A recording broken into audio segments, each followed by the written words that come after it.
Hi, and welcome to Shadow Talk's weekly intelligence summary track, where our team of analysts dive into the top threat intelligence stories each week. To read their full findings and analysis, make sure to visit resources.digitalshadows.com. Now here's your host, Harrison Van Riper.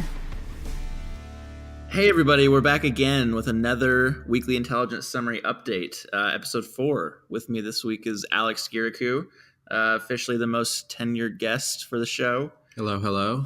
He's also in the office, so I can just kind of grab him whenever I need him to do a podcast. So that's nice.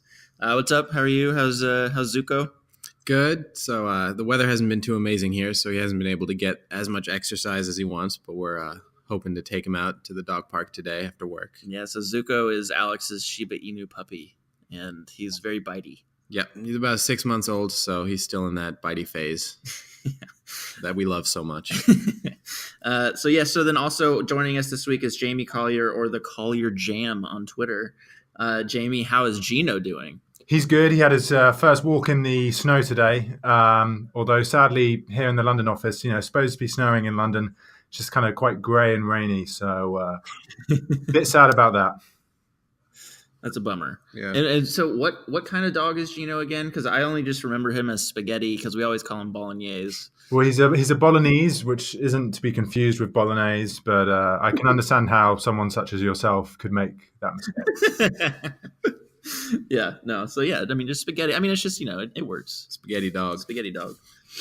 Anyways, all right, so let's jump right into it. So Alex, we've got some APT news. What's going on? So research has been published about an Iranian cyber espionage group. So APT-39, they're primarily interested in stealing personally identifiable information, or PII. And like other Iranian espionage groups, they've been primarily targeting institutions in the Middle East. So telecommunications organizations, government organizations. And so all of these organizations can have valuable PII that can be used to kind of facilitate additional or future attacks. So that kind of sets them apart from other Iranian threat groups. So like APT-35, APT-33, APT-34, a lot of them have been more focused on stealing intellectual property or conducting disruptive attacks or doing disinformation campaigns.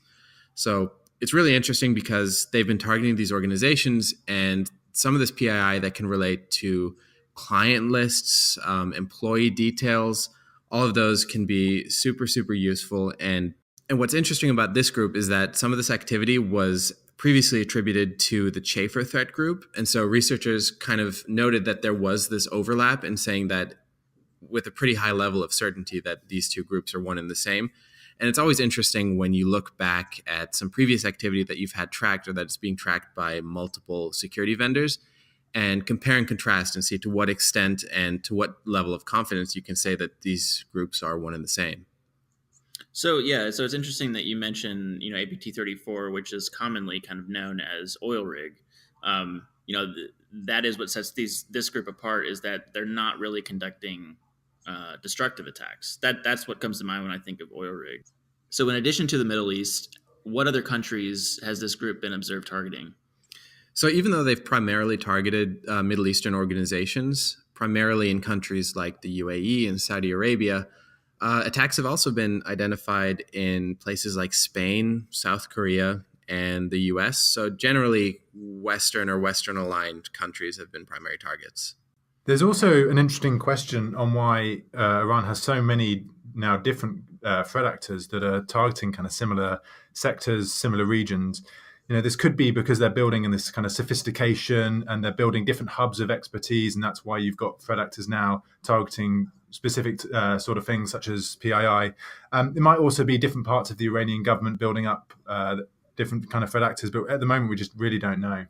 Yeah, and that's one of the problems with attribution, right? Because at this time, we're really not sure if these are separate groups that act totally independent from each other, or if they're just different arms of a centralized organization, which we've seen in some other countries before. Right, and I think out of all the kind of well-known state-based threat actors, Iran probably has more blurry distinctions between threat actors than some others. Right.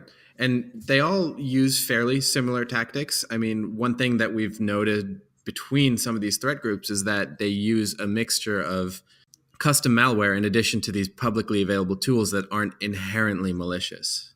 So what's next for this group is that they're likely to continue to conduct attacks if they are indeed linked to Chafer, or if they're the same group. Chafer has been around since at least 2011, 2014. So these groups are persistent. They've been continuously demonstrating that they're capable of increasing their levels of sophistication, creating new types of malware, different attack vectors, as well as establishing persistence in target networks. So there's currently no indication that this kind of activity will stop, but what might happen in the future is that as these attacks continue, researchers will be able to identify more concrete links between these kinds of groups. Yeah, that's really interesting. I think Iran as a kind of nation state threat has really evolved over the last few years, especially. So it's really interesting. So definitely some cool research there. I definitely recommend everybody check it out. Also, to see those kinds of incidents, you can test drive Digital Shadows Searchlight for a few days and just go to our website to sign up if you're interested in that. All right, so then moving on to the other highlights for this week. Jamie, hit me with the high-level info for the authentication loophole that was found at GoDaddy. Yeah, so this was quite an interesting one. There was an authentication vulnerability that applied to users creating free trial accounts. Allowed them to add themselves to a domain they did not own, provided they were assigned the same DNS server, and send email from these domains that they did not own. So, you can have all these sort of trusted, established domains, and it allowed threat actors to send emails, increase their perceived legitimacy of kind of phishing campaigns, for example. One of the hijacked domains was tied up in a kind of bomb threat hoax, and that's clearly dominated the headlines. But there's also an interesting question about what's not been reported. 5,000 of the hijacked domains have been linked to a limited number of addresses in Russia. And it's certainly plausible that a lot of less exciting but highly effective phishing emails have been sent from these addresses. Awesome. Super interesting. So, Alex, what's up with Google Cloud? Yeah, so this is a bit similar to the GoDaddy thing in the sense that threat actors are abusing these legitimate platforms. So there were a few phishing attacks primarily against financial and government organizations, and they were abusing Google Cloud's App Engine program. Specifically, they were abusing the Remember Preferences option in PDF readers. And so they sent these malicious documents with email file extensions that redirected the victims to the Google App Engine. And after that, it triggered the automatic download of some malicious Microsoft Word documents, which in turn downloaded Cobalt Strike, which is a widely known popular penetration testing tool that has also been frequently exploited by threat actors.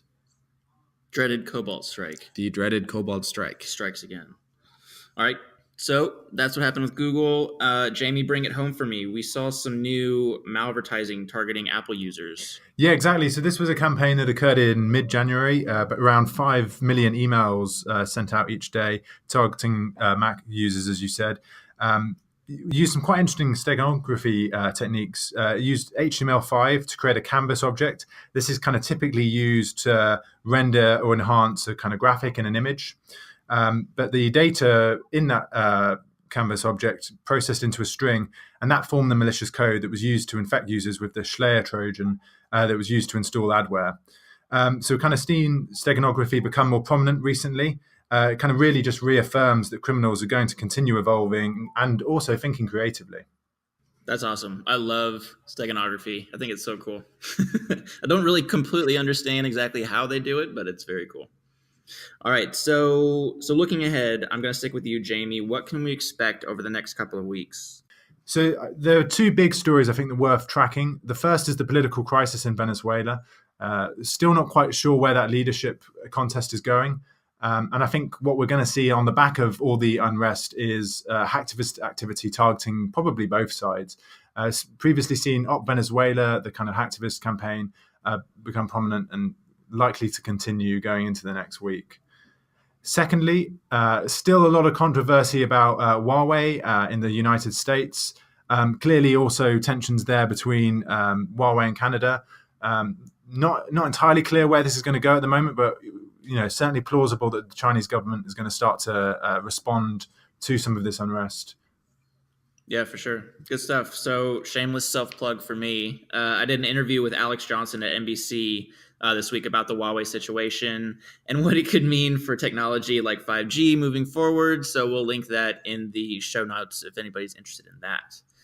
All right. So coming to a close for this week, go to resources.digitalshadows.com if you want to download the full intelligence summary and read about all the stuff that we just talked about today. This week's excellent question for everybody that nobody knows about again, because I wanted to keep this one a secret. Who would win in a battle? 50 tiny Zucos or one massive Geno? How big are we talking about? I mean, like, massive. Godzilla sized? I don't know. Sure. Zuko's chomps are pretty scary. Exactly. So he's got that going for him. And if there's 50 of them, I don't know. Yeah. Jamie? I don't know. I just think Geno is a straight up alpha male, so I'm going to back him any day of the week.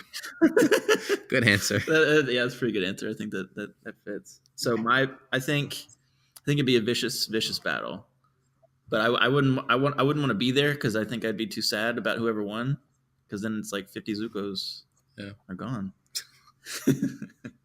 All right. I know that had nothing to do with cybersecurity, but I had to take the chance with Zuko and Geno owners here. Thank you, listeners. Thank you, guests. Keep an eye out for the puppy battle royale. Talk to you all next week. BorkNite. BorkNite. Oh, I like that.